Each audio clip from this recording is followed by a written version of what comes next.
It's clear. ఎందుకు రావట్లేదు అంటే కూడా గ్రామాల్లో గ్రామ సభ జరగట్లేదు. మీరు లగచర్లలో గ్రామ సభ ఏర్పాటు చేసినారు. లగచర్ల గ్రామానికి సంబంధించి సమీపంలోనే ఒక ఏర్పాటు మీరు చూడొచ్చు. అక్కడ టెంట్ ఇతరత్ర కూడా ఏర్పాటు చేశారు. అక్కడ విజువల్స్ లో మీకు కనబడుతోంది. అధికారులు వచ్చి అక్కడ కూర్చున్నారు. అయితే ఇక్కడికి వచ్చినటువంటి ఈ సురేష్, భోగమోని సురేష్, పట్నం నరేందర్ రెడ్డి ముఖ్య అనుచరుడైనటువంటి ఈ సురేష్, బీఆర్ఎస్ నాయకుడిగా ఆరోపణలు ఎదుర్కొన్నటువంటి ఈ సురేష్ అధికారుల దగ్గరికి వచ్చి మీరు చాలా దూరంగా ఏర్పాటు చేశారు, మేము రావడానికి సిద్ధంగా లేము, మీరే గ్రామంలోకి రండి అని చెప్పి అధికారులను నమ్మించి గ్రామంలోకి తీసుకెళ్లాడు. ఆ తర్వాత కట్ చేస్తే నెక్స్ట్ మీకు చూపిస్తాను సీన్ ఏం జరిగింది అనేది. అధికారులను పెద్ద పెద్ద బండరాళ్లతోని కర్రతోని దాడి చేశారు. ఇక్కడ మీకు కనబడుతున్న స్క్రీన్ లో ఎస్ భోగమణి సురేష్ ఆయనే, ఇందాక మీకు కనబడ్డ వ్యక్తి ఆయనే సురేష్. కలెక్టర్ అక్కడికి వచ్చిన తర్వాత కలెక్టర్ పైన దాడి చేస్తున్న క్రమంలోనే అక్కడే సురేష్ ఉన్నాడు. ఇక్కడ మీకు అర్థం కావాల్సిన అంశం ఏంటంటే నమ్మించి తీసుకెళ్లాడని ఒక విషయాన్ని ఏకంగా మనం కాదు అధికారులే చెప్తున్నారు. పోలీసు అధికారులు కలెక్టర్ పైన దాడి జరుగుతున్న క్రమంలో అక్కడే ఆ సర్కిల్లో కనబడుతున్న వ్యక్తే సురేష్, భోగమణి సురేష్ ఆయనే అధికారులు అక్కడికి తీసుకువెళ్లారు. తర్వాత ప్రీ ప్లాన్డ్ గానే ఈ దాడి జరిగిందన్నట్టుగా పోలీసు అధికారులు చెప్తున్నారు. ప్రస్తుతం సురేష్ ఏకంగా ఇంకొక కీలకమైన అంశం అప్డేట్ ఏంటంటే పోలీసులు చెప్తున్న ప్రకారంగా పట్నం నరేందర్ రెడ్డితో భోగమోని సురేష్ సుమారుగా 42 సార్లు ఫోన్ కాల్లో మాట్లాడారట. మరి ఏం మాట్లాడుంటారో ఇద్దరి మధ్యలో అంత సంభాషణ ఏం జరిగింది అనే ఒక అనుమానం కూడా ప్రస్తుతం సంచలనంగా మారింది. ఎస్ భోగమోని సురేష్ ఆ తర్వాత ఇంకా మీకు దాడికి సంబంధించి కూడా దృశ్యాలు చూపించే ప్రయత్నం చేస్తాను. ఏ రకంగా దాడి జరిగింది, కర్రలతో ఏ రకంగా దాడి చేశారు, ఏ రకంగా అధికారుల మీద ఒక ప్రీ ప్లాన్డ్గా జరిగింది అనేది. ఇక్కడ మనం ఆలోచించాల్సిన అంశం ఏంటంటే కేవలం ఇక్కడ సురేష్ మాత్రమే కాదు, రైతులు కూడా ఇన్వాల్వ్ అయ్యారు దాడిలో. కానీ వారిని ప్రేరేపించింది సురేష్ అనే ఒక ఆరోపణ ప్రధానంగా వినబడుతోంది. బీఆర్ఎస్ పార్టీ ప్రీ ప్లాన్డ్ గానే ఆ రైతుల్ని, గ్రామ ప్రజల్ని రెచ్చగొట్టి వారిని ఇన్ఫ్లుయెన్స్ చేసి దాడికి పాల్పడ్డారని ఒక ప్రధానమైనటువంటి ఒక ఆరోపణ వినబడుతోంది. ఒకసారి ఈయన బీఆర్ఎస్ పార్టీ నాయకుడు అనడానికి కొన్ని ఆధారాలు కూడా సోషల్ మీడియాలో వైరల్ అవుతున్నాయి. ఒకసారి ఆ ఫొటోస్ కూడా మీకు చూపించే ప్రయత్నం చేస్తాను నేను. బీఆర్ఎస్ పార్టీ నాయకుడు పట్నం నరేందర్ రెడ్డి ముఖ్య అనుచరుడుగా ఆయన పిలువబడుతుంది. ఇక్కడ మీరు చూడొచ్చు కేటీఆర్తో గతంలో భోగమేని సురేష్, అటువైపుగా పట్నం నరేందర్ రెడ్డి, మరికొంతమంది కొడంగల్ నియోజకవర్గ గ్రామస్తులు కూడా ఉన్నట్టున్నారు బహుశా అంతా కూడా. ఇక్కడ మీకు కనబడుతున్న వ్యక్తి భోగమోని సురేష్. మీరు చూడొచ్చు పైన అన్ని చోట్ల కూడా బీఆర్ఎస్ కండువాలు వేసుకున్న చోట ఫోటోలు ఉన్నాయి. బీఆర్ఎస్ పార్టీ పట్నం నరేందర్ రెడ్డితో ఫోటోలు ఉన్నాయి. ఆ వ్యక్తే నేను అధికారుల దగ్గరికి వచ్చి కూడా మీరంతా గ్రామాల్లోకి రావాలని ఆయన కోరడం జరిగింది. గ్రామాల్లోకి అందరూ వెళ్ళారు. ఆడికి వెళ్ళగానే ఒక క్షణాల వ్యవధిలోనే వాళ్ళు అలా వచ్చారో లేదో కథం అటాక్స్ అనేది ప్రారంభమైపోయింది.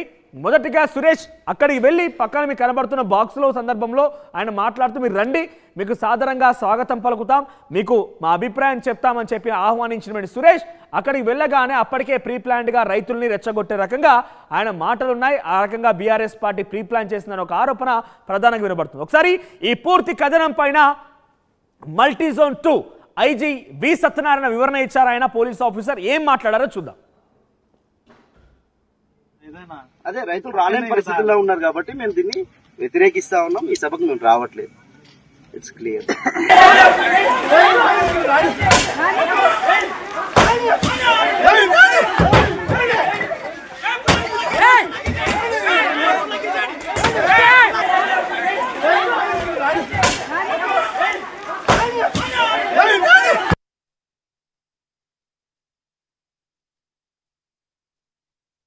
సుమారు 12:20 ఇట్లా గ్రామ వాస్తవ్యుడు వచ్చి ఇట్లా అడుగుతున్నారు అంటే పర్వాలేదండి, 2 కిలోమీటర్ల దూరంలో వెళ్తున్నాము అని తీసుకుని వెళ్ళి అక్కడ కూడా ఉన్నారు కాబట్టి వాళ్ళ అభిప్రాయం తెలుసుకుని వద్దామని వెళ్ళటం జరిగింది.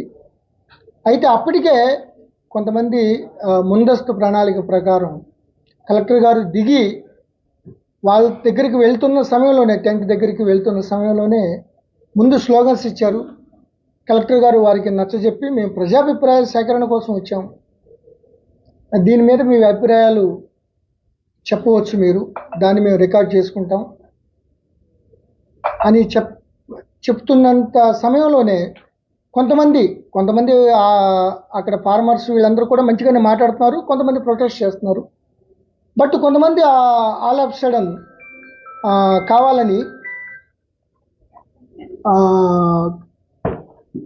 ఒకేసారి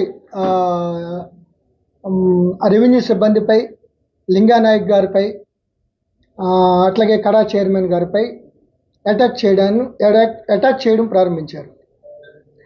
ఇంతమంది ఎంతో చెప్తున్నప్పటికీ వాళ్ళు కొంతమంది యువకులు వినకుండా తర్వాత కలెక్టర్ గారు గో బ్యాక్ అని చెప్పి కలెక్టర్ గారు వాళ్ళ సిబ్బందిపై దౌర్జన్యం చేయడంతో పాటు పెద్ద పెద్ద రాళ్ళు, స్టోన్స్ ఇవన్నీ కూడా తీసుకుని వాళ్ళపై అటాక్ చేయడం ప్రారంభించారు. తర్వాత కలెక్టర్ గారిని పుష్ చేసి ఇక్కడ ఉద్రిక్త వాతావరణం ఉండటం వల్ల కలెక్టర్ గారు కారు ఎక్కి వాళ్ళని సముదాయిస్తూనే వెళ్ళడం జరిగింది. ఈ లోపల అక్కడికి కూడా ఆపుకోకుండా కడా చైర్మన్ గారిని, వెంకటరెడ్డి గారిని, అదేవిధంగా లింగానాయక్ గారిని విచక్షణ రాహిత్యంగా వాళ్ళు అటాక్ చేయడం జరిగింది. సో ఇంత రాళ్ళు మన వీడియోలో చూస్తున్నాం. అక్కడ విలేకరులు కూడా ఉన్నారు. శ్రీనివాసరెడ్డి వికారాబాద్ డిఎస్పి కడా చైర్మన్ ప్రొటెక్ట్ చేసే టైంలో ఆయన కూడా అటాక్ చేసి ఆయన కూడా దెబ్బలు తగడం జరిగింది.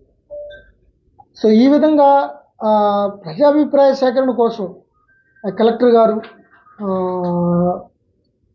వాళ్ళ అభిప్రాయం కోసం వాళ్ళ రిక్వెస్ట్ మీదే ఎక్కడైతే ఉన్న ప్లేసు 2.5 కిలోమీటర్ల దగ్గర ఉన్నప్పుడు ఒక మొగవోని సురేష్ అనే ఒక వ్యక్తి వచ్చి ఆయన రిక్వెస్ట్ చేసి అక్కడి నుంచి రమ్మన్నారు అని రిక్వెస్ట్ చేస్తే కలెక్టర్ గారు అందరినీ అభిప్రాయం తెలుసుకుని సరే అక్కడికి వెళ్ళొద్దాం, మన విలేజే కదా, వాళ్ళతో వెళ్ళి అడుగుదాం, వాళ్ళ అభిప్రాయం చెప్తారు అని చెప్పే టైంలో అభిప్రాయం చెప్పమని అడిగితే ఈ విధంగా దుందుడుగా వాళ్ళు ముందస్తు ప్రణాళికలో భాగంగా ఒక కుట్రపూరితంగా కొంతమంది మధ్యలో దూరి ఈ యొక్క దాడికి పాల్పడినట్టుగా మేము ప్రాథమిక సమాచారం ప్రకారం నిర్ధారణ అయింది.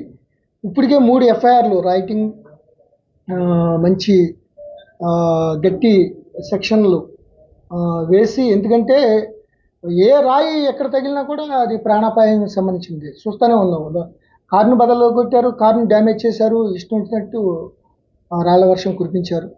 సో వీళ్ళపై ఆల్రెడీ చాలామందిని ఇప్పటికే 15 మందిని ఐడెంటిఫై చేసాం. మిగతా అంతా వీడియో చేస్తున్నాం. అట్లాగే ఎవరెవరు ఫోన్లు ఎవరెవరికి చేశారు, ఎవరైతే దీంట్లో ప్రధానమైన అటాక్ చేసిన దాడి చేసిన యువకులు ఎవరెవరితో మాట్లాడి ఎవరు ఇన్వెస్టిగేట్ చేశారు. ఎందుకంటే ఎన్నో టీజీఐఏసీని కానీ ప్రాజెక్టుల్లో కానీ సెజల్లో కానీ ఈ అభిప్రాయ సేకరణ ఇటువంటి ప్రాసెస్ జరుగుతూ ఉంటాయి. ప్రొటెస్ట్ చేస్తూ ఉంటారు రైతులు కాబట్టి, సున్నితమైన అంశం కాబట్టి చాలా సంయమనంగా ఆ ప్రాసెస్ కంటిన్యూ అవుతుంది. దాని దృష్టిలోనే కూడా మేము పోలీసులు గత 4-5 ఇన్సిడెంట్లు అయినా కూడా ఎంతో సంయమనంగా రైతులకు సంబంధించిన విషయం కాబట్టి ఎంతో సంయమనంగా ఉండి దాని యొక్క వాళ్ళ రైట్. మొత్తం మీద ఇది విషయం. పోలీస్ అధికారి చెప్తున్న ప్రకారంగా బీఆర్ఎస్ పార్టీకి సంబంధించినటువంటి భోగమోని సురేష్